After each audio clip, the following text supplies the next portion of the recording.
साफ करना मुझसे बोली।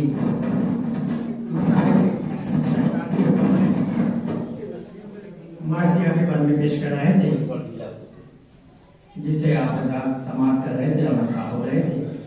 जो हज़रात इधर उधर टहल रहे हैं या बाहर कुर्सी में बैठे हैं, उनसे मुअद्दबाना गुजारिश है कि वो आए करम पर शहजाद तशरीफ ले आए, क्योंकि इंतजार के लम्हे खत्म हो चुके हैं। जब तक बाहर वाले मोमिन अंदर आ रहे, चाहे इसे पेश कर रहा हूं मुझको सलावत पढ़ा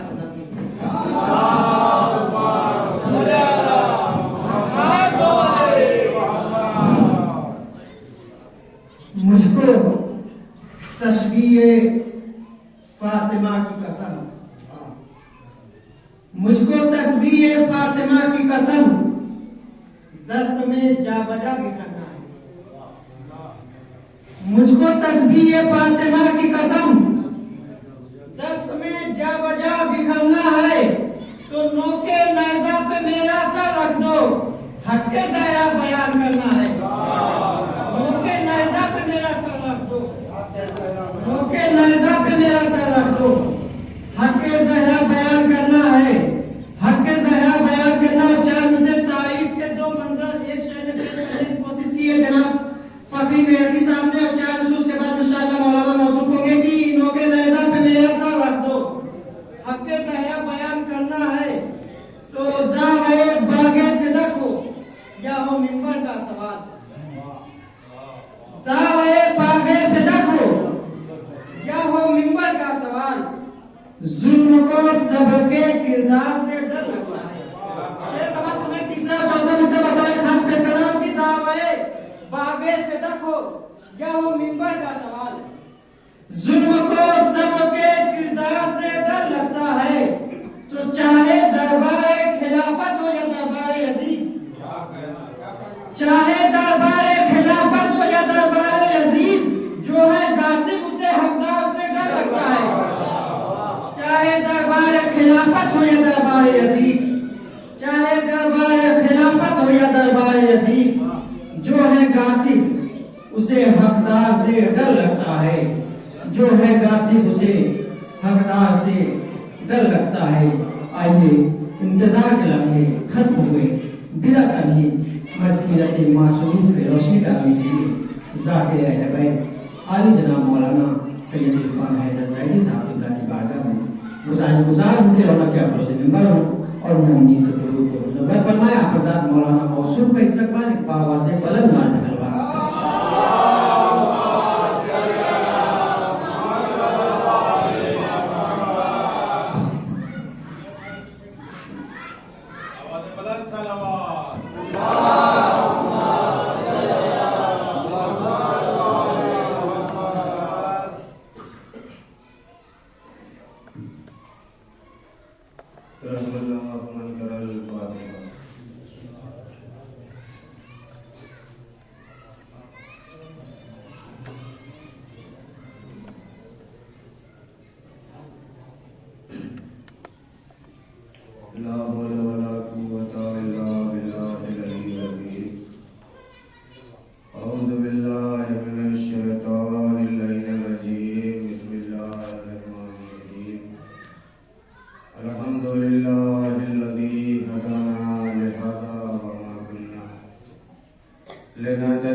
मजीद व क़ौलुल हक़। बिस्मिल्लाहिर्रहमानिर्रहीम। इन्ना अतैनाकल कौसर। फरमात मुहम्मद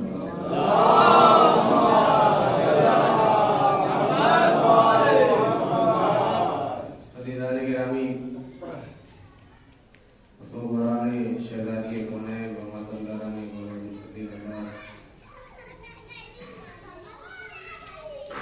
हमारा इस मकसद से हमेशा की तरह एक बार फिर इस वर्ष मजलिस पे इकट्ठा हुए हैं। वो मकसद ये है कि ज़माने को बताया जाए कि देखो रसूल की एक लौती बेटी पर जाते हुए हैं, क्या मसाइब खाए गए हैं, और शहजादी के कुछ फज़ाइल के गोशे आपके अज़हाने आलिया तक पहुँचे, ताकि हमारे कौम के जो बच्चे हैं वो इस बात को समझे कि देखिए अहले बैत के फज़ाइल की मंज़िलत क्या है। क्योंकि ये फर्श अदा एक ऐसी दरसगाह है कि जहाँ से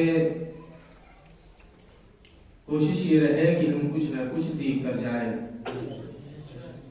और ये हमारी भी जिम्मेदारी होती है कि हम अपने कौम को, बच्चों को कुछ न कुछ हर मजालिस में बताकर जाए। देखिए ये अय्याम अदाए फातिमिया जो है, देखिए दो तारीखें मिलती है रिवायत में। एक तारीख अभी गुजरी है, एक तारीख आने वाली है। इन दोनों तारीखों में कुल 20 रोज का वक्फा है। जो 20 रोज है, इसे उलमाओं ने कहा कि इस 20 रोज के अय्याम को अय्याम अदाए फातिमिया नाम दिया, ताकि कोई ये ना कह सके कि फला गांव में उसी तारीख को मजलिस थी, हम पहुंच ना पाए, हमारे वहां भी थी। ताकि इन 20 रोजों में शहजादी की इतनी मजालिसें की जाए कि जमाने की निगाहों पे जो पर्दे पड़े हुए हैं उन पर्दों को हटाया जाए। इस वजह से कि देखिए मैं जब भी ये जिक्र अय्याम अदाए फातिमिया होता है तो मैं खुसूसन दुआ करता हूँ अयतुल्लाह वहीद खुरासानी के लिए। आप भी अपनी दुआओं में उन्हें शरीक किया करें। इस वजह से कि देखिए मजालिसें होती थी, ऐसा नहीं था कि मजालिसें नहीं होती थी, शहजादी नहीं होती थी, लेकिन उन्होंने इन मजालिसों को एक मिशन की सूरत दी। इन मजालिसों को एक मिशन की सूरत दी, और उस मिशन की सूरत का सूरत हाल ये है कि आप चंद घरों की आबादी वाले इस गांव में भी आज फातिमा का जिक्र कर रहे हैं, शहजादी की मजालिस कर रहे हैं। देखिए फायदा क्या होगा आने वाले कुछ सालों में। देखिए इमाम हुसैन की मजालिसें अब अल्हम्दुलिल्लाह मुहर्रम में 2 महीने 8 दिन रबी अव्वल तक कोई ऐसा रोज नहीं होता कि जिस दिन इमाम हुसैन की मजलिस नहीं होती। उन मजालिसों का क्या फायदा हुआ? क्या ये मजालिसें हमेशा इतनी होती थी? क्यों? अब इन मजालिसों का सिलसिला बढ़ता गया, इस वजह से बढ़ता गया कि हमारे अज़हान तक ये बात आई कि देखो मजालिसों से कुछ न कुछ फायदा मिल रहा है। अगर ये मजालिसों से कुछ मुफाद ना होता, कुछ फायदा ना मिलता, तो ये मजालिसें, ये जिसका जिक्र है, अगर उसके जिक्र से कोई फायदा ना होता तो मजालिसें बजाय बढ़ने के कम हो जाती। लेकिन उन मजालिसों का सिलसिला बढ़ता गया। अब एक भी रोज खाली नहीं होता है। देखिए उसका फायदा यह हुआ कि इमाम हुसैन की शहादत के 1400 बरस गुजर चुके हैं, लेकिन उन मजालिसों की वजह से हालत ये हो गई है कि आज भी 1400 बरस बाद कोई अपनी औलाद का नाम यजीद नहीं रखता। तो शहजादी की मजालिसें इतनी करे कि शहजादी के कातिलों के चेहरे जमाने से बेनकाब हो जाए और शहजादी के कातिलों का कोई नाम न ले। सलवात पढ़ने वाले मोहम्मद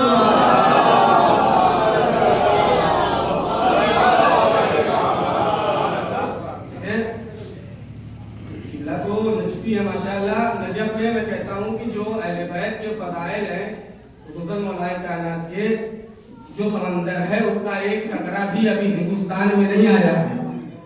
तो शहजादी के भी फजाइल के जो समंदर है उसका एक कतरा भी अभी हम तक नहीं पहुंचा है कि शहजादी की मंजिलत क्या है, शहजादी की फजीलत क्या है।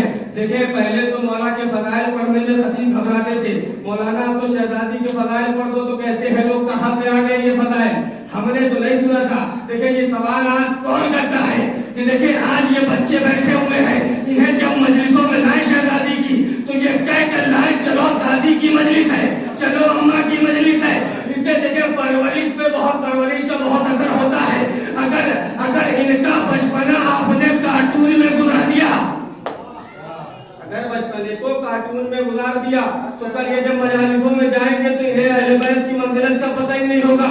तो लिहाजा कोशिश ये करें कि कुछ वक्त अपने बच्चों को दें जो आप मजालिसों को सुनकर आए, अगर बच्चे ना पहुंचे तो बच्चों को जाकर बताएं कि देखिए हमने मजालिसों में ये कहा। तो शहजादी के फजाइल हम तक अब इस वजह से पहुंच रहे हैं क्योंकि देखें ये तारीख का एक बहुत बड़ा जुल्म है कि शहजादी पर तो जो जुल्म हुए वो हुए हैं, शहजादी के फजाइल भी बहुत सारे ऐसे तरीके अपनाए गए कि जिससे शहजादी के फजाइल लोगों तक आम ना हो सके।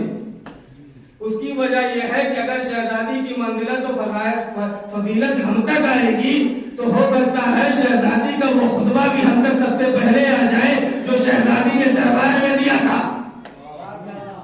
अगर वो खुतबा हम तक आ गया तो हम तो बिल्कुल जाहिर कर देंगे कि कौन बातिल था कौन हक पर था।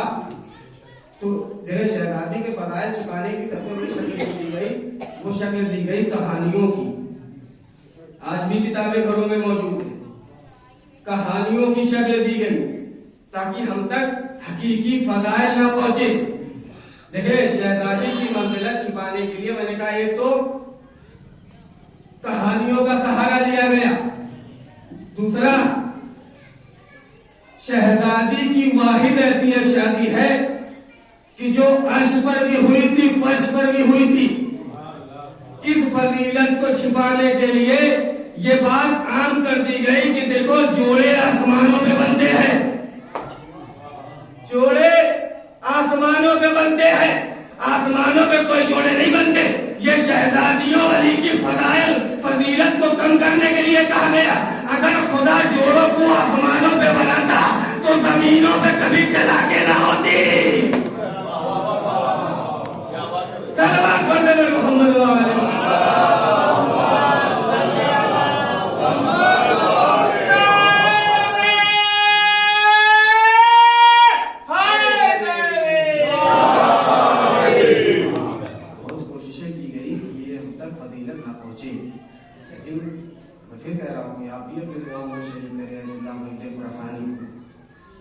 जिन्होंने इन मजालिसों को एक मिशन की सूरत दी।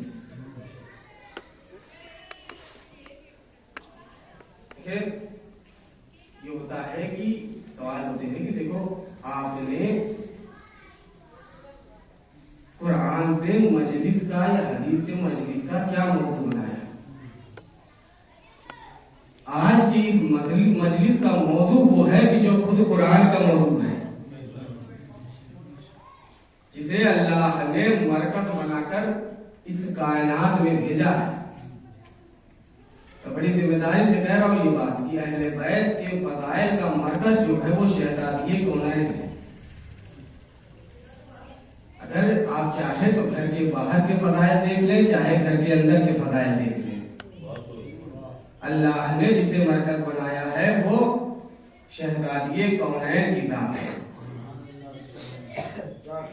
यह खिलकते कायनात में, या यूं कहूं कि ये खिलकते कायनात का जो मौजू है वो खुद फातिमा है, शहजादी है इस कायनात का मौजू, मरकज। किसी के लिए ये हदीस कुदसी का तो कोई इनकार नहीं है ना, जिसमें बाज़ाबाने इलाही खुद रसूल फरमा रहे हैं कि देखो अल्लाह ने कहा कि ऐ मेरे हबीब, अगर तुम्हें ना बनाना होता तो मैं ये कायनात खल्क ना करता। यानी मालूम ये हुआ कि अगर ये कायनात बनी है तो वजह मोहम्मद है। अल्लाह कह रहा है मेरे हबीब, अगर तुझे ना बनाता तो ये कायनात ना बनाता।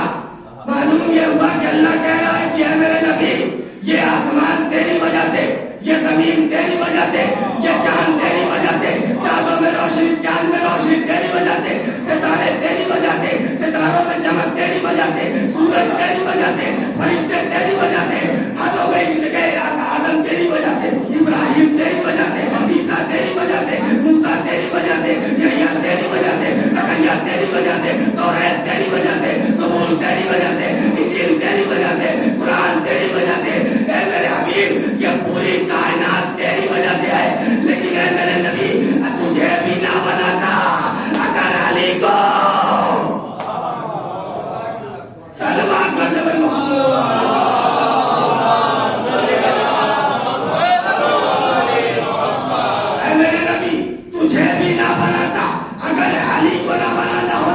फिर अल्लाह ने जुमला बदला, कहा है अली और नबी तुम दोनों को ना बनाता अगर फातिमा को ना बनाना होता। सलवात पढ़ने वाले मोहम्मद।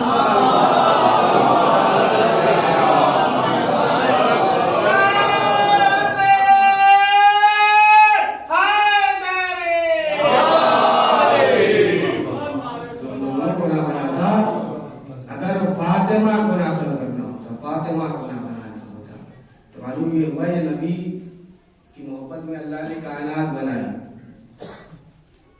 तो इसका मतलब कि अब कायनात के कोई जर्रा अगर हम इस्तेमाल में ला रहे हैं तो इसका मतलब ये है कि नबी की मोहब्बत हमारे दिल में होना जरूरी है। अल्लाह ने कानून बना दिया कि अपने दिल में मोहब्बत अहले बैत मोहब्बत मोहम्मद रखो। अगर जमीन में चलना है, बगैर कुतून के आसमान का साया लेना है, तो मोहम्मद की मोहब्बत अपने दिल में रखो। मैंने कहा अल्लाह क्या काफी है बस इतना? कहा नहीं, उसके बाद अली की विलायत, अली की मोहब्बत भी अपने दिल में रखो। फिर मैंने कहा मेरे अल्लाह क्या इतना मरहला काफी है कि अली और मोहम्मद की मोहब्बत में अपने दिल में रखूं? कहा नहीं, उससे आगे भी एक मरहला है। मैंने कहा परवरदिगार अब क्या मरहला है? कहा कि फातिमा की मोहब्बत भी अपने दिल में रखो। मैंने कहा मेरे मालिक क्या सिर्फ मोहब्बत रख लेना काफी है?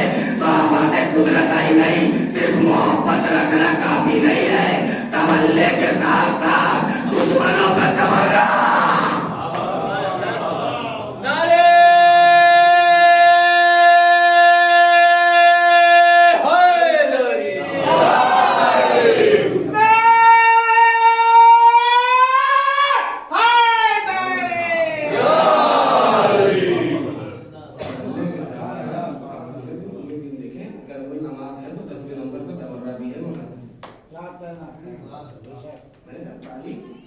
ये 10वें नंबर पे क्यों रखा?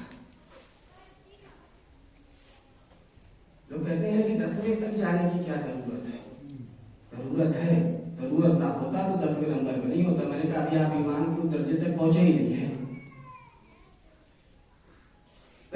दरमियान में नमाज रोजे रखकर खुंद रखकर आखिर में रख रहा, तवल्ला भी 10वें नंबर पे तवल्ला रख रहा है। देखिए बहुत अहम बात कहने जा रहा हूँ। कहा मैंने कहा माबूद ये अव्वल नमाज रखा ठीक है, ये आखिर में क्यों तवर्रे को रखा और दरमियान में क्यों नहीं रखा? कहा सुनो, तवर्रा वही करेगा जो नमाजी होगा, तवर्रा वही करेगा जो रोजा रखने वाला होगा।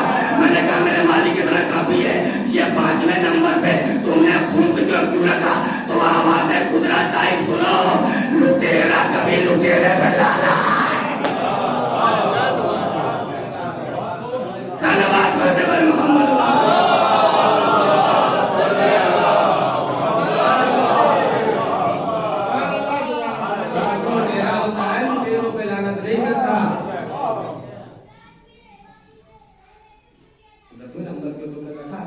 जरूरी है इसे वजीफा बना के रखें कि हर मामले में कंप्रोमाइज करिए। शहजादी के मामले में कोई कंप्रोमाइज नहीं।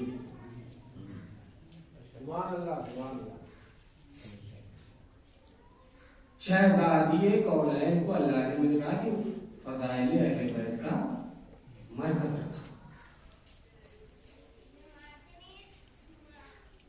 कुछ बातें क्योंकि वक्त बहुत हो चुका है,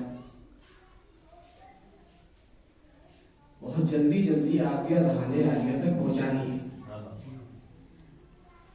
देखिए शहजादी कौनैन की बात वो है कि शहजादी की फजीलत तो आप छोड़े, मंजिलत आप और हम क्या समझेंगे। तारीख ये कहती है कि शहजादी की चादर में सिर्फ कम से कम 700 लोगों को मुसलमान किया था। ये शहजादी के चादर की अजमत है कि तारीख कहती है कि कम से कम 700 लोगों को मुसलमान किया था। लेकिन जिस आयत करीमा को मैंने अपना उन्वाने अखर करार दिया है, बस एक बात सुने और अब पढ़ जाऊंगा आगे। अल्लाह के कायनात परवरदिगारे आलम अपने हबीब से कह रहा है कि मेरे हबीब, हमने आपको कौसर अता किया। बहुत सी तफसीरें लिखी गई। कुछ ने कहा कि इस कौसर से मुराद हौदे कौसर है। अगर मैं किसी से ये कहूं कि मुझे प्यास लगी है और इसी मजमे से कोई भी एक खड़ा होकर कहे कि मौलाना आपके पास तो माइक है, आपको पानी की क्या जरूरत है, तो सारा मजमा ये कहेगा कि प्यास की शिद्दत है और पानी की तलब है और तुम ये कह रहे हो कि माइक तो है, पानी की क्या जरूरत है, बिल्कुल बेअक्ल हो गए हो। तो जो कुल्ले अक्ल है, जो हमारी अक्लों का मालिक है, जो दिलों के भेद जानता है, अगर रसूल को जरूरत है औलाद की तो क्या वो हौज़े कौसर अता करेगा? देखिए लफ्ज़े कौसर जो है वो है मस्दर। मौलाना बैठे हैं, तारीफ करेंगे। और मस्दर की तारीफ ये है कि उससे सब निकलते हैं, वो खुद किसी से नहीं निकलते। जब इसकी तफसीर में आप जाएंगे तो लफ्ज़े कौसर से मुराद है खैर कसीर। अब खैर किसे कहते हैं तो वो अल्लाह ने पहले ही बता दिया था कि देखो हम तुम्हें जो भी रिज़्क़ हम तुम्हें अता कर रहे हैं वो सब के सब खैर है। तो अब कौसर कौन है? फातिमा। कौसर कौन है? मर्दिया। कौसर कौन है? सिद्दीका। कौसर कौन है? ताहिरा। कौसर कौन है? सैयदा। कौसर कौन है? ज़हरा। तो मालूम ये हुआ कि जितनी भी खैर की चीजें होंगी वो सब के सब आकर मिलेगी फातिमा से। अब जो भी रिज़्क़ हमें अल्लाह ने अता किया है, ये लिबास रिज़्क़ है, जाकर किससे मिला? फातिमा के दर से मिला। जो खाना हम खाते हैं यानी पैसा रिज़्क़ है, लिबास रिज़्क़ है, जिस गाड़ी से आप चलते हैं वो रिज़्क़ है, रोटी रिज़्क़ है। तो मालूम ये हुआ जो भी हमें अल्लाह की जानिब से मिला है वो सब के सब रिज़्क़ है। यही वजह है कि रोटियां देने फरिश्ते रसूल के दर पे नहीं गए, बतूल के दर पे। सलावत बन मोहम्मद।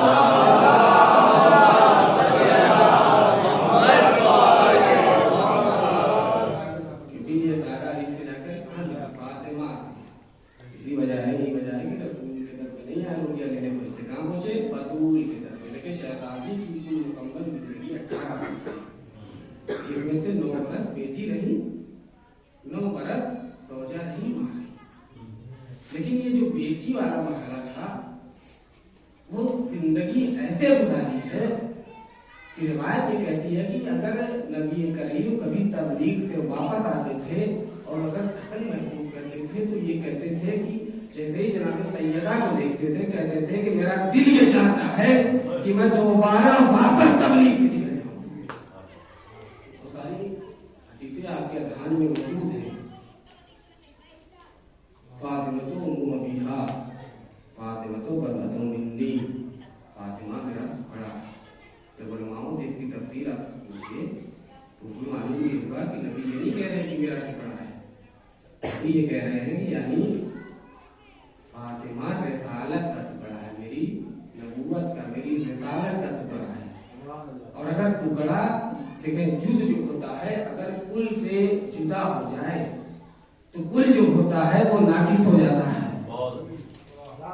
कुल जो होता है अगर जुद हट जाए कुल से तो कुल नाकिस हो जाता है। तो मालूम ये हुआ कि जो मोहम्मद को नाकिस होने से बचा ले उसे फातिमा कहते हैं। यानी क्या क्या करें? मेरे जुद है, मेरे रिसालत का, मेरी नबूवत का जुद है।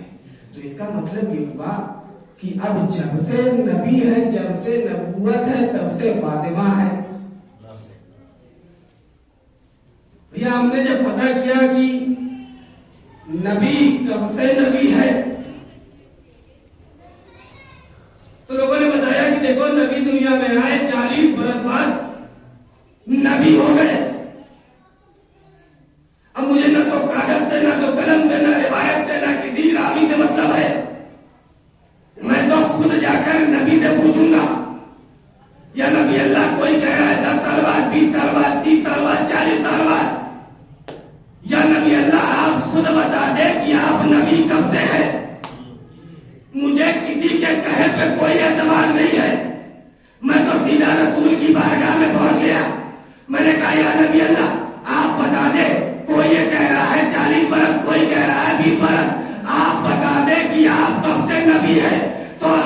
नबूवत आई।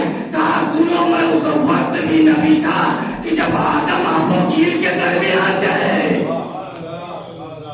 आदम आबोगीर के दरमियान थे, मिट्टी और पानी के दरमियान थे। तो मालूम यह हुआ कि इसका मतलब मैंने क्या कहा कि कुल से जुदा नहीं होता। तो फातिमा कब से है? जब से नबी है। तो अब ये ना कहना कि फातिमा आदम की बेटी, बल्कि फातिमा वो बेटी है जो आदम से भी पहले। बड़ा अजीब वाकया है,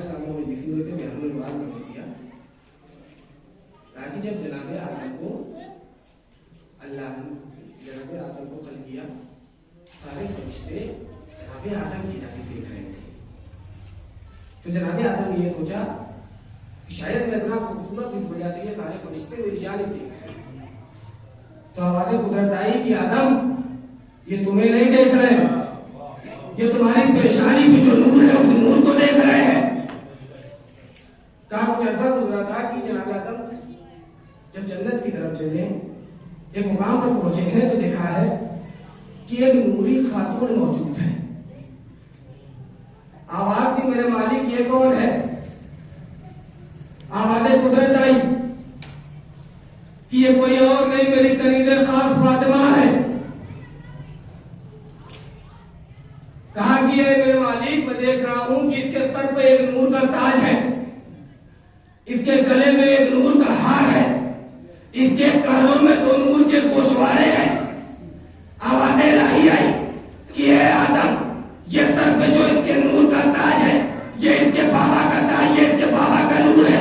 गले में जो हार है ये इसके शौहर का नूर है। कानों में जो गोशवारे हैं जो बच्चे हसन हुसैन का नूर है। मैंने पढ़ दिया, आप शायद पहुंचे नहीं। अरे ये देखिए कि किसका ताज है? रसूल का ताज कहां सर पे है? गले में अली का है, गले में अली का हार है, दो गोशवारे हैं। यही मेरी यकीन से बताए, बिल्कुल इंसाफ से बताए कि ये सब के सब रुके हुए किस पे है? ये सब के सब टिके हुए किस पे है? मैं टिके हुए रुके हुए को और आसान करता हूँ। जो सर के ताज को बना दे उसे फातिमा कहते हैं, जो गले के हार को बना दे उसे फातिमा कहते हैं, जो कानों के गोशवारों को बना दे उसे फातिमा। सल्लल्लाहु अलैहि मोहम्मद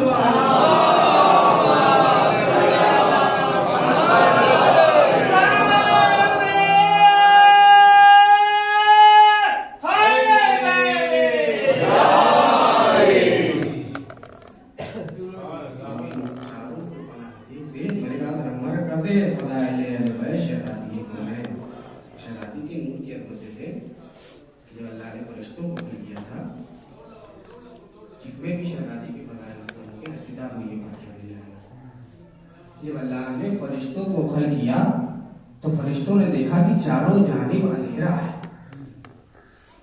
कहा जब फरिश्तों ने ये देखा तो घबराने लगे। कहा अल्लाह ने उन्हें एक नूर दिखाया। जब उन नूर की रोशनी फरिश्तों ने देखी तो घबराना बंद हो गई। कहा कि फरिश्तों ने ये सोचा कि शायद ये हमारे रब का नूर है। सारे फरिश्तों ने इरादा किया कि चलो इसे सजदा कर लेते हैं। कहा लेकिन फिर ये ख्याल आया कि चलो पूछ लेते हैं कि मेरे मालिक ये तू है या कोई और है? कहा जैसे ही सवाल किया ए मेरे मालिक ये किसका नूर है? आवाज़े कुदरत आई ये फातिमा का नूर है। आवाज़े कुदरत आई ये फातिमा का नूर है। खुदा के पास तो ऐसी शख्सियत है कि जिन्हें खुदा समझा गया या तो जमीन पे अली को समझा गया या आसमान पे फातिमा को। आसमान पे फातिमा। खानदाने रिसालत में सबसे पहले फरिश्तों ने किसका नूर देखा? सबसे पहले फरिश्ते किसे जानते? कहा अल्लाह ने सबसे पहले नूर फातिमा दिखाया था। इसका मतलब ये हुआ कि फरिश्ते सबसे पहले जानते कि किसे है? फातिमा। मैं यहाँ पे आया, मुझे जानते हैं कल को मेरा छोटा भाई आ जाए तो ताल्लुक दो तरीके से होगा। एक ताल्लुक या तो ये होगा मौलाना इनके भाई, या ये होगा कि ये मौलाना के भाई हैं। लेकिन दोनों सूरतों में सबसे पहले जिक्र किसका है? मेरा आया। आप डायरेक्ट नहीं पहचानेंगे, एक वसीला भी दरमियान में आ गया, हमारे भाई है। तो जब फरिश्तों ने सवाल यह किया, उसकी वजह यह है कि आप मेरे घर में जानते सबसे पहले मुझे है, तो लिहाजा ताल्लुक जब भी होगा मेरे दरमियान से होकर गुजरेगा। तो यही वजह है कि जब फरिश्तों ने सवाल किया या रब्बे मोहम्मद कहकर के कहा, तो अल्लाह ने मोहम्मद से तारुफ नहीं करवाया, अली से तारुफ नहीं करवाया, हसनैन से तारुफ नहीं करवाया। तारुफ उसे से होता है कि जिसे सबसे पहले जाना जाए। सलवात पढ़ने में मोहम्मद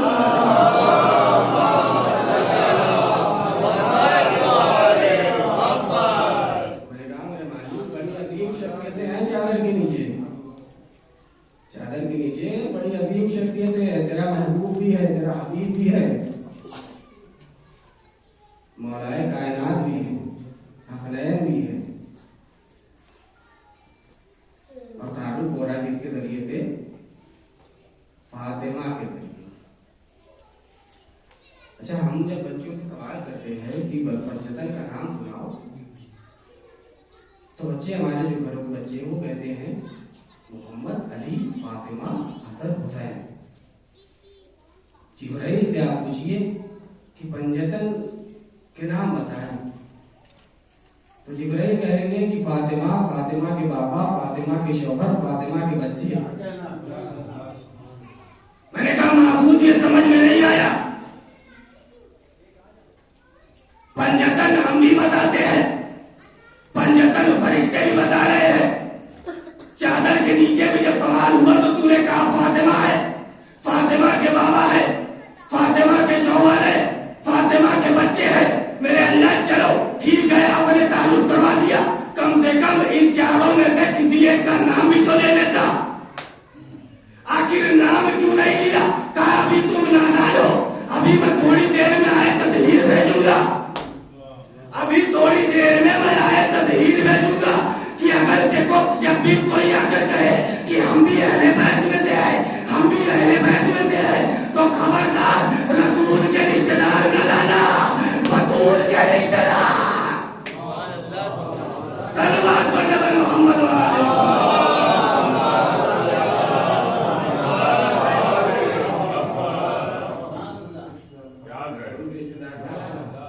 बतूल के रिश्तेदार। क्यों? इस वजह से अल्लाह ने शहजादी को अहले बैत का मरकज बनाया है कि देखो जब भी कभी किसी जमाने में किसी पे शक हो जाए कि अहले बैत में से है या नहीं है, तो उसे मरकज पे पलटा देगा। अगर मरकज से महरम हुआ तो अहले बैत में से है, ना महरम हुआ तो अहले बैत में से नहीं है। तो मैंने कहा कि कुल मुकम्मल जिंदगी बस बात ही बैठ रहा हूँ 18 मर्द बेटी बन के रही, फिर मरहला आया शादी का, लोगों के रिश्ते आने लगे। कहा रसूल के बारगाह में या नबी अल्लाह हमारी किबला ऐसे ऐसे लोग रिश्ता लेकर आए कि जिनके रिश्तों का आज तक पता नहीं है। लेकिन रसूल ने क्या कहा कि रिश्ता वही होगा कि जिसके दर पे सितारा उतरेगा। अब ऐसी मंजिल है कि देखें यहाँ के खिताबत के दो जुमले हैं। सूरज ने कहा परवरदिगार मैं लेकर जाऊं, कहा नहीं तू जलता भी है जलाता भी है। चांद ने आवाज दी मेरे मालिक मैं लेकर जाऊं, कहा नहीं तू दागदार है और दागदार रिश्ते लेकर नहीं जाया करते। सितारे ने आवाज दी मेरे मालिक फिर मैं जाऊं, कहा तू जा, तेरा नाम और उसका नाम मिलता जुलता है, वो गहरा है तू दोहरा है। अब सितारा चला, अब सितारा भैया दिन में तो निकलता नहीं, जब भी निकलेगा रात में निकलेगा। अब लोग पूरी रात जाकर सितारे का इंतजार कर रहे हैं, तो कोई भी कोई हर्ज नहीं है अगर हम ये कहें कि हम सूरज मोहम्मदी का इंतजार करते हैं। अब भैया सितारा भी यूं डायरेक्ट आके सितारा भी घूम के आ रहा है। मैंने कहा सितारे सीधे आ जाए, तुम्हें क्या दिक्कत है? ये मदीने वाले हैं, महीने बाखूबी पहचानता हूँ। अगर मैं सीधा जाकर अली के दर पे वो आया तो कल को ये कह देंगे फरिश्ते वो तो टूट के गिर गया सितारा, इसमें अली का क्या कमाल है? अब तारीखें कहती है कि सितारों के साथ साथ सर भी घूम रहे हैं। सितारा आया, करे अली को चुम्मा चूम कर चला गया। शादी का मरहला आया, कहा कि या नबी अल्लाह, जब महर की बात आई तो कहा कि या अली बताओ तुम्हारे पास क्या है? कहा या नबी अल्लाह, माले दुनिया में मेरे पास मेरे रहवार है, मेरी तलवार है, मेरा दिरा है। मैंने कैद लगा दी मौला ने यहाँ पर भी। कहा क्या? कहा माले दुनिया में। कहा या अली अपनी दिरा बेच दो। मैंने कहा या रसूल अल्लाह, मेरा जंगों में काम आती है, मेरा बिछवा रहे हैं आप। आवाज़ नबूवत आई कि तुम अभी नादान हो। कहा पूरे अरब में किसी माँ ने ऐसी औलाद को जब पैदा नहीं किया है कि जिसकी तलवार अली के सीने तक पहुंच जाए। मेरा बेटी मैं की रकम और मेरे अल्लाह मेरे कौम के नौजवानों को एतबार है कि माफ करवा देंगे, जबकि मौलाना ने मुझे मुस्तैद किया है कि उसी वक्त हाथ पर रखी जाए। अब मरहला शादी का पहुंचा। उसमें बात नहीं उठाओ, एक बात आपने कुछ पैगाम है। ये बताएं कि रसूल ने अपनी बेटी को दहेज में क्या कर दिया था? हम जब तारीख देते हैं तो कुछ लकड़ी की कुछ मिट्टी के बर्तन है, चटाई यही मिलती है। लेकिन कोई मुसलमान ये कहते कि रसूल ने अपनी बेटी को जेवर नहीं दिया था, कोई ये कहते कि रसूल ने अपनी बेटी को जेवर नहीं दिया था, और कोई तारीख ये दिखा दीजिए कि जिसमें ये मौजूद हो कि हाँ हीरे चांदी सोने के जेवरात भी रसूल ने दिए। नहीं, कहीं नहीं मिलता। तो इसका मतलब ये हुआ कि जिसे हम जेवर समझते हैं असल में वो जेवर है ही नहीं। इस्लाम जिस जेवर को चाहता है उस तक हम पहुंचे ही नहीं है। हम तो सोने के चांदी के हीरे के जेवरात को जेवर समझते हैं, लेकिन इस्लाम इस जेवर को जेवर नहीं कहता। तो फिर कौन सा जेवर है? देखिए ये जो जेवरात जिसे हम जेवर समझते हैं, इसकी एक उम्र के एतबार से अच्छी लगती है। अगर आप किसी 5 बरस की बच्ची को सोने का हार पहनाकर घर से बाहर निकाले तो हर कोई ये कहेगा इस बच्ची की अभी उम्र नहीं है ये पहनने की। आप बुढ़ापे में किसी को लड़की में किसी खातून को पहना दीजिए तो औरतें आपस में कहने लगेंगी इसकी उम्र है अभी ये सब पहनने की। तो मालूम ये हुआ ये जेवरात बस कुछ लम्हों के लिए अच्छे लगते हैं कि जिन्हें हम जवानी कहते हैं। तो फिर ऐसा कौन सा जेवरात है कि जिसे इस्लाम चाहता है? तो आते हैं शहजादी के बारगाह में, खुद पूछते हैं शहजादी बताइए कि आपके बाबा ने आपको कौन से जेवरात दिए थे? तो शहजादी ने आवाज दिया कि देखो मेरे बाबा ने मुझे हया का जेवर दिया था कि जो बचपने में भी अच्छा लगता है, जवानी में भी अच्छा लगता है, बुढ़ापे में भी अच्छा। सल्लल्लाहु अलैहि मोहम्मद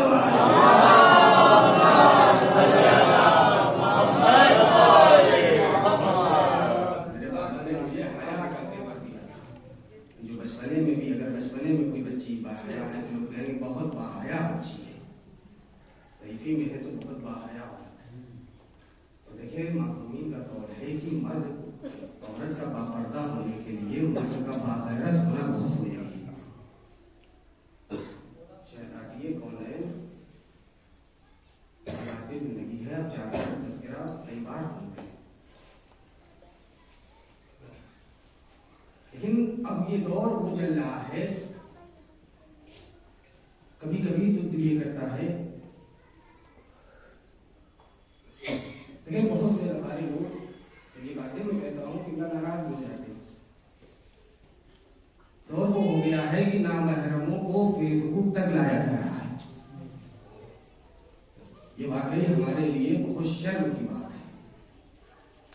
कोई एक जाकिर अगर एक रिवायत नहीं, एक मैं मिसाल देखूं, एक मौलाना मसाइब पढ़ रहे थे, तो मुहर्रम को मसाइब पढ़ते पढ़ते उनके मुंह से शिव से पहले जनाब निकल गया था गलती से।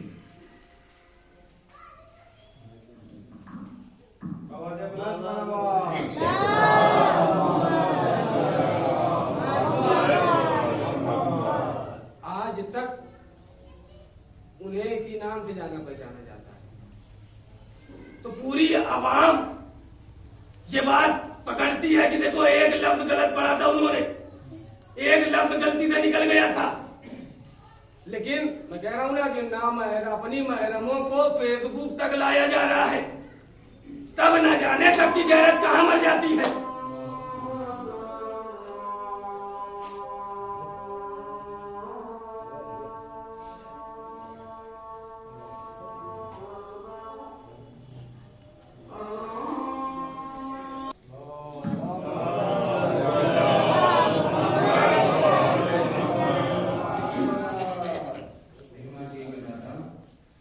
वाकई हमारे लिए शर्म की बात है कि हम नौजवान हमारी महरमों को अपनी फेसबुक तक, सोशल मीडिया तक ला रहे हैं।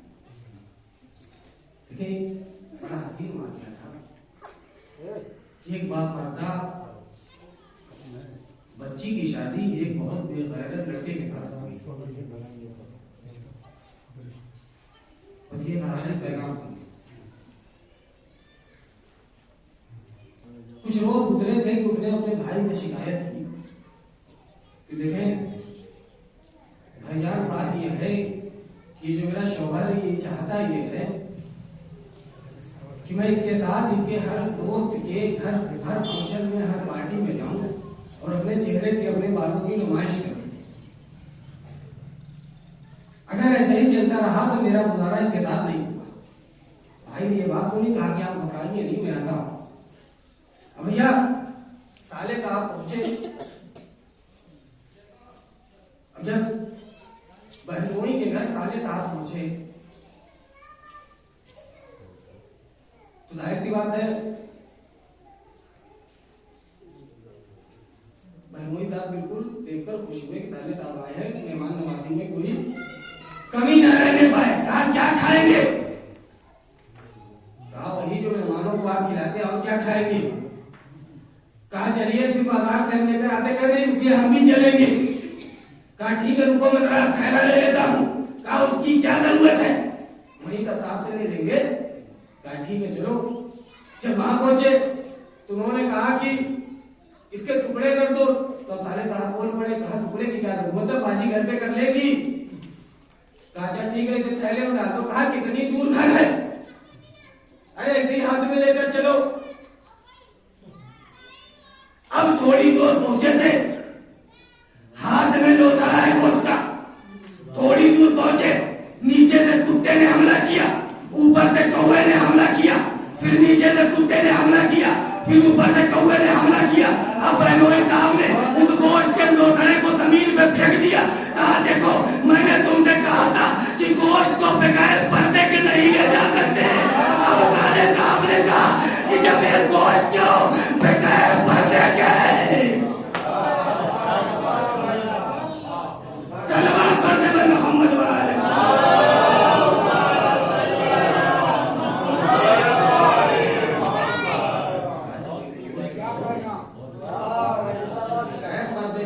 ये तो देखे, ये सिक्के का एक रुख है, अभी दूसरा रुख बाकी है। देखे क्या किया, बगैर पर्दे के ले गए, किसने हमला किया? ये सिक्के का दूसरा रुख है, किसने हमला किया? नीचे से कुत्ते ने हमला किया, ऊपर से कौवे ने हमला किया। कुत्ते में भी हराम गोश्त होता है, कौवे में भी हराम गोश्त होता है। तो मालूम ये हुआ कि जो बेपर्दगी की तरफ मायल होता हुआ चला जाए उसमें हराम गोश्त। सलवात पढ़ते हुए मोहम्मद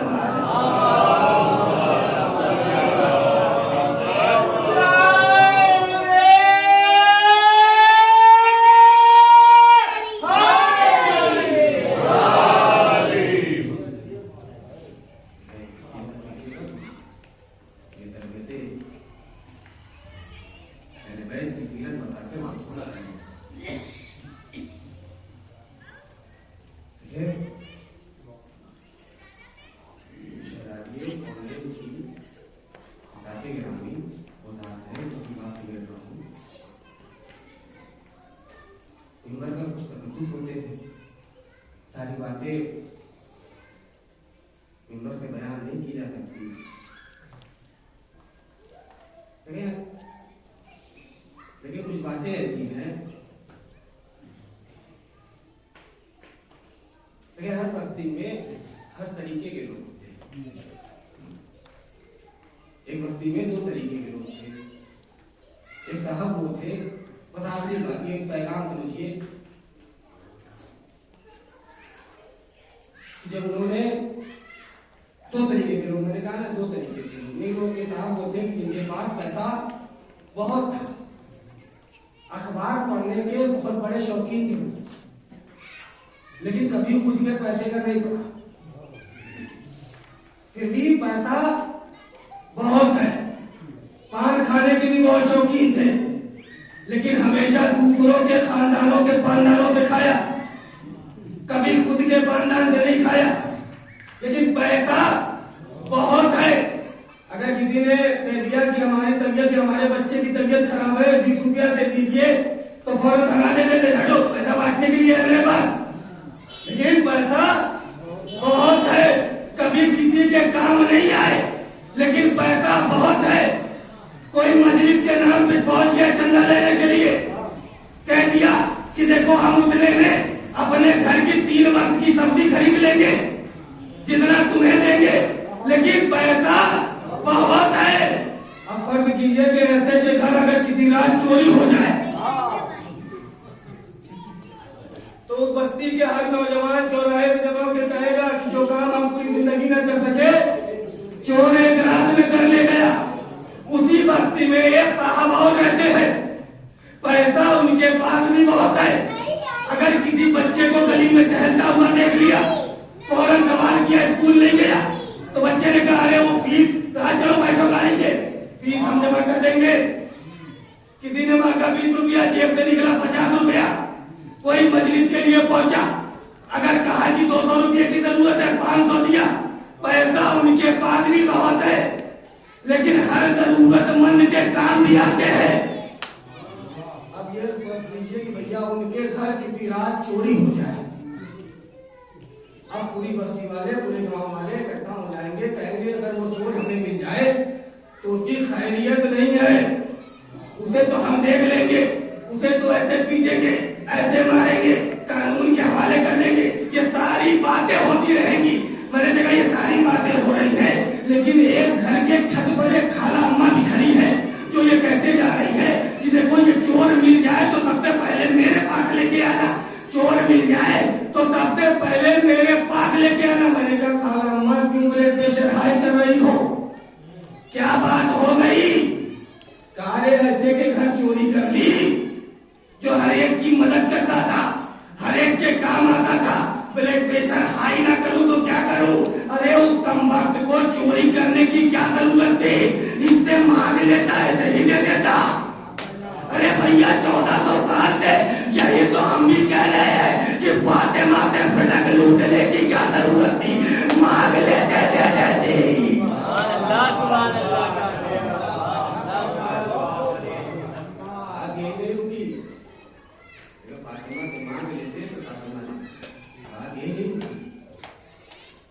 अब खाला अम्मा लानतें पे लानतें किए जा रही है। मैंने कहा खाला अम्मा क्यों लानतें किए जा रही है? अरे फिर वही बात, मैंने कहा तो ऐसे के घर चोरी कर ली, उससे मांग लेता तो वो खुद दे देता। मैंने कहा लानतें रहने दो, जब चोर मिलेगा देख लेंगे। तो खाला अम्मा ने कहा सुनो, सिर्फ लानतें नहीं करूंगी, जब मरने लगूंगी तो औलाद से वसीयत करके जाऊंगी कि जब तक जिंदा रहना उसे चोर पे लानत करते रहना, उसे चोर पे लानत करते रहना। हमारा भी यही अकीदा है कि जब तक जिंदा रहेंगे फातिमा के कातिलों पे लानत करेंगे, जब मरेंगे औलाद से वसीयत। सलवात पढ़ने में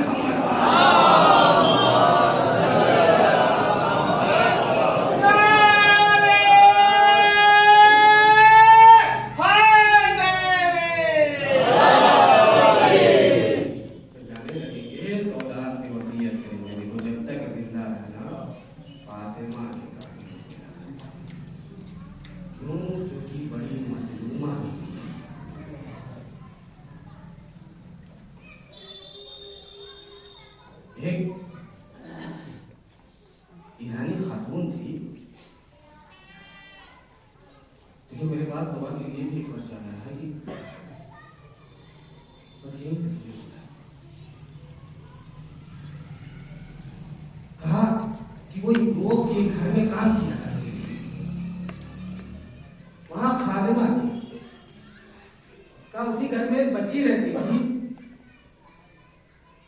कि जिसके गिरने की वजह से, चोट लगने की वजह से उसकी पसलियां टूट गई थी।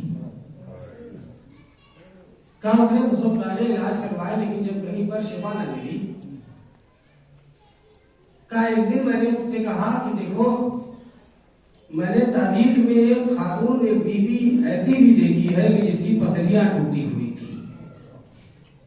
कहा कि अपनी बच्ची से कह दो कि जब शक हो जाए तो अपनी पसलियों पे हाथ रखना और कहना या ज़हरा। कहा बच्ची ने अपनी पसलियों पे हाथ रखा, जब सुबह नमूदार हुई तो क्या देखते हैं कि उस बच्ची की पसलियां ठीक हो गई। मैंने हाथों को जोड़ा, मैंने कहा ए शहजादी, अरे आप तो गैरों की भी इमदाद को आती है, ए शहजादी हमारे दरमियान भी आइए, अरे हम में भी बहुत बीमार बैठे हैं। शहजादी बड़ी मजलूमा है ये बीबी, देखिए पसलियां टूटी नहीं थी। जब अगर शीशा जमीन पे एक मर्तबा गिर जाए तो टूट जाता है, लेकिन अगर उसी शीशे पे कोई बार बार गुजर जाए तो वो शीशा रेदा रेदा हो जाता है। अरे फातिमा की पसलियां सिर्फ टूटी नहीं थी, रेदा रेदा हो गई थी।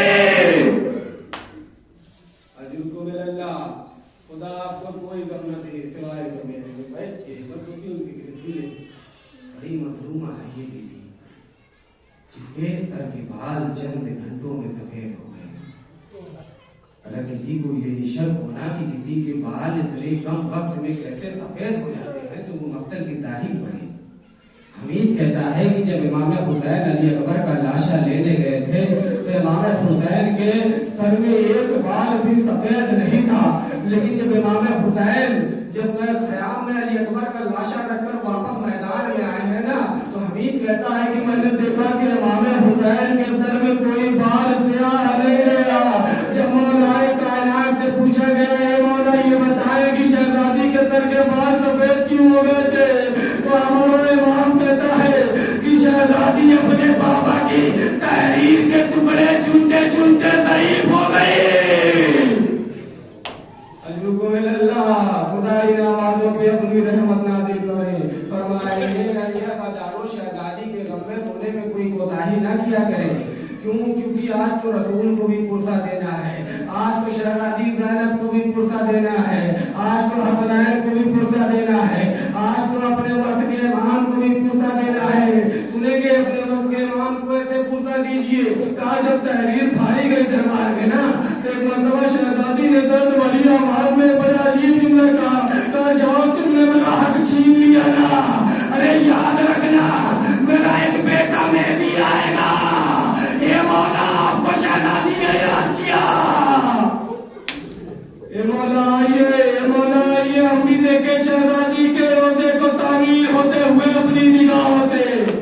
ये मौला आपको शहजादी ने याद किया है। अजरूब में अल्लाह, खुदा कोई गम न दे सिवाय गमे अहले बैत के। हाँ दीदो, तूने मसाइब सुनने में शहजादी के ना अदादारो, हमारा दूसरा इमाम कभी एक गली से नहीं गुजरता था। जब किसी ने सवाल किया है मौला ये बताए कि आप कभी इस गली से क्यों नहीं गुजरते हैं, तो हमारा दूसरा इमाम कहता है कि जिनकी माएँ हैं दुनिया में अल्लाह उन्हें सलामत रखे, शहजादी की पसलियों का वास्ता उन्हें सलामत रखे, और जिनकी गुजर गई है उनकी मग़फ़िरत फरमाए। इमाम हसन कहते हैं कि अरे मुझे मेरी माँ फातिमा याद आ जाती है। कहा ये मौला ऐसा क्या होता है गुजरा था। हमारा दूसरा इमाम फरमाता है कि देखो जब हम लोग दरबार से वापस आ रहे थे, मेरी माँ के हाथ में एक तहरीर थी, एक जालिम ने उस तहरीर को लेके भागना चाहा, मेरी माँ ने एहतजाज किया, अरे मलऊन ने ऐसा तमाचा मारा, अरे हसन ने मुस्तफा की माँ जमीन में गिर गई। खुदा कोई गम न दे सिवाय गमे अहले बैत के। हसन मुस्तफा की माँ जमीन पे गिर गई। इमाम हसन से सुने कि शहजादी के मज़ाहिर क्या है। जब इमाम हसन ने किसी खतीब के ख्वाब में कहा ना कि तुमने सबसे सख्त मज़ाहिर क्यों नहीं पढ़ता, तो इमाम हसन कहते हैं, वो खतीब कहता है मौला मैं आपके सारे मज़ाहिर पढ़ता हूँ। कहा मौला मैं ये भी पढ़ता हूँ, एक जनाजा तारीख में ऐसा था जो घर से बाहर गया फिर घर में आया, लेकिन सफेद खून से रंगीन, कफन खून से रंगीन हो चुका था। ये मौला मैं ये भी पढ़ता हूँ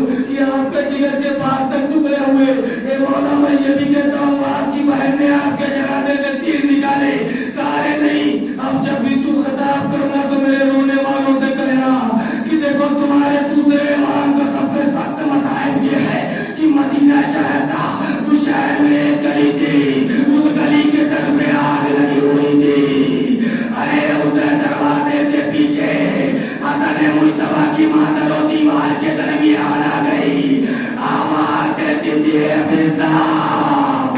फिजा मेरा मोहसिन,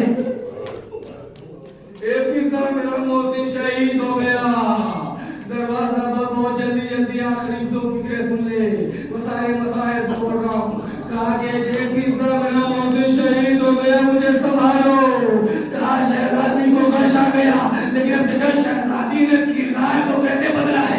अब जब वापस होश में आई है ना, तो एक मर्तबा सबसे पहला सवाल ये किया कि अबुल हसन कहाँ है। एक मर्तबा इशारा किया, पिता ने बताया कि अली को गले में रस्सी डाल के ले गए थे। अरे शहजादी ने दामन को पकड़ा, मेरे अबुल हसन को छोड़ दो, अरे मेरे अबुल हसन को छोड़ दो। एक मर्तबा कुलबुल मलऊन ने ऐसा तादियाना मारा कि शहजादी कभी सीधे हाथ में तस्वीर, शहजादी कभी सीधे हाथ से तस्बीह न पढ़ सकी। कयामत की खुद का शहजादी पर ऐसी मुसीबतें पड़ी है ना, तारीख कहती है कि जनाब ज़ैनब पर करबला से लेकर शाम तक जितनी मुसीबतें उठाई गई है, वो सारे मसाले फातिमा पे चंद लम्हों में पड़े हैं। ये मिंबर का तकद्दुस है, गवर्नर पत्तल ने ऐसे जुमले लिखे हैं कि हम पढ़ नहीं सकते हैं। एक मर्तबा अली के गले में रस्सी देखी, कहा कि मेरे अबुल हसन को छोड़ दो, वरना मैं अपने सर के बाल बिखेर दूंगी। अरे ये कहना था मस्जिद नबवी अपनी जगह से बुलंद हुई, अली के गले से रस्सी निकाली गई। मैंने कहा ए शहजादी, अरे आज आपने अली को बचा लिया, अरे कल करबला में आपकी ज़ैनब होगी, आवाज देगी, ए शिमर मेरे भाई को छोड़ दे, लेकिन शिमर का कुंद खंजर होगा, हुसैन का सूखा गला होगा, ज़ैनब आवाज देती जाएगी, अरे मेरे भाई